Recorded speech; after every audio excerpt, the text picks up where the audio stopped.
1888 London was the undisputed center of the British Empire, a booming metropolis of wealth and global influence. But in the late summer, that immense power was suddenly paralyzed by an invisible, terrifying threat. To understand how a killer could operate freely in the largest city on Earth, you have to look at how London was divided. The West End was affluent, lined with new hotels, concert halls, and sophisticated plumbing. But just a few miles east lay Whitechapel. It was an overcrowded district choking on factory smog, where up to 800 people were crammed into a single acre of slum tenements. This extreme poverty created a geographic and social vacuum.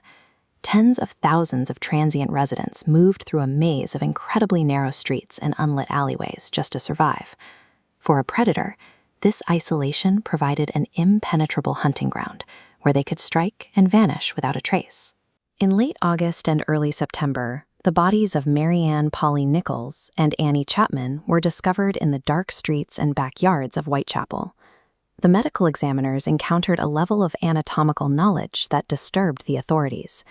The victims suffered deeply severed vessels and precise mutilations performed with professional-grade sharp instruments. The sheer logistics of these attacks baffled the authorities. Annie Chapman was murdered in the backyard of a house containing 17 sleeping residents, yet no one heard a single scream. The killer executed these savage acts in one of the most densely populated areas of the city and slipped away unobserved. Investigators quickly realized they were hunting an assailant possessing terrifying stealth, deep local knowledge, and alarming surgical skill.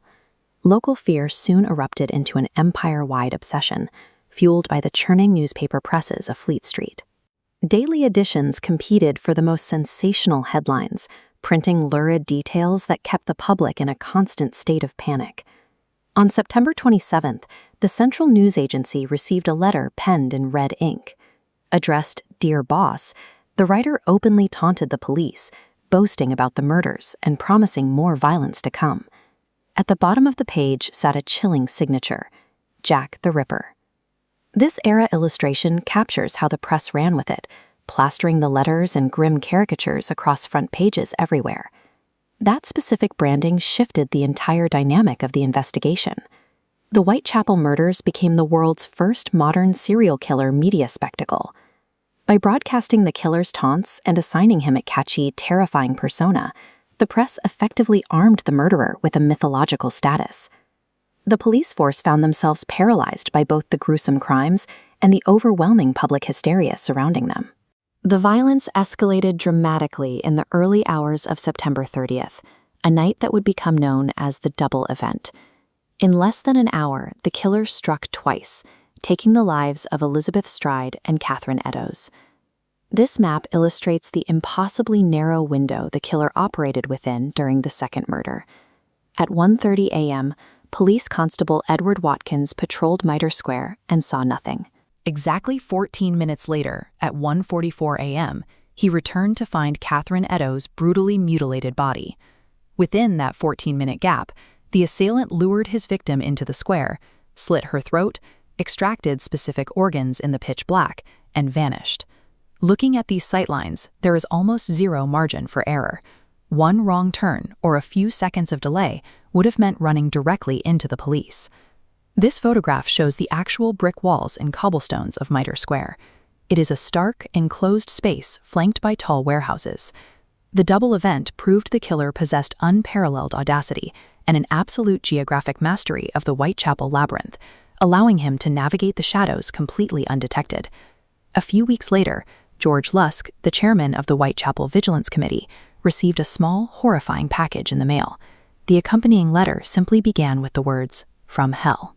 Inside the parcel was half a human kidney preserved in wine.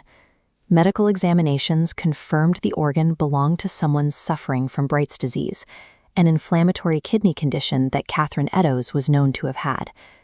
The public reaction was absolute chaos. Thousands of people joined demonstrations, and the police were flooded with false leads, resulting in the panicked arrests of everyone from a local butcher and bootmakers to wealthy aristocrats. For the investigators, the verifiable inclusion of the organ confirmed their worst fears. They were hunting a highly calculated individual with actual anatomical knowledge, permanently elevating the perceived threat level across the city. The terror reached its absolute peak in November with the final canonical murder. But this time, the killer changed his methodology. Instead of streaking in the outdoor streets or alleys, he targeted Mary Jane Kelly inside her own private room at Miller's Court. When authorities breached the door, they found a scene of staggering destruction. Her body had been systematically butchered, with organs extracted and placed around the room, far exceeding the violence inflicted on any of the previous victims. The shelter of an indoor setting gave the assailant something he had never had before: time. Without the risk of a passing police patrol or the need for total stealth, he had hours to fulfill his darkest urges undisturbed. With no passerby to interrupt and no police patrol to evade, the killer spent hours dismantling the victim. It remains the most extreme example of his ritualized violence, performed without the constraints of time or discovery. And then, as suddenly as the killings began, they stopped. Following the horrific events at Miller's Court, the Whitechapel phantom vanished. Authorities launched the greatest manhunt in Victorian history. They conducted widespread house-to-house searches, interviewed thousands of residents, and trialed tracking bloodhounds. Yet, despite every effort, the trail went completely cold. The murders forced a global audience to confront the squalor of the East End, leading to direct social reforms in housing and sanitation. By leaving behind a trail of taunts and 5 unsolved crimes, the killer provided the blueprint for the anonymous, media-driven predator that persists in popular culture today.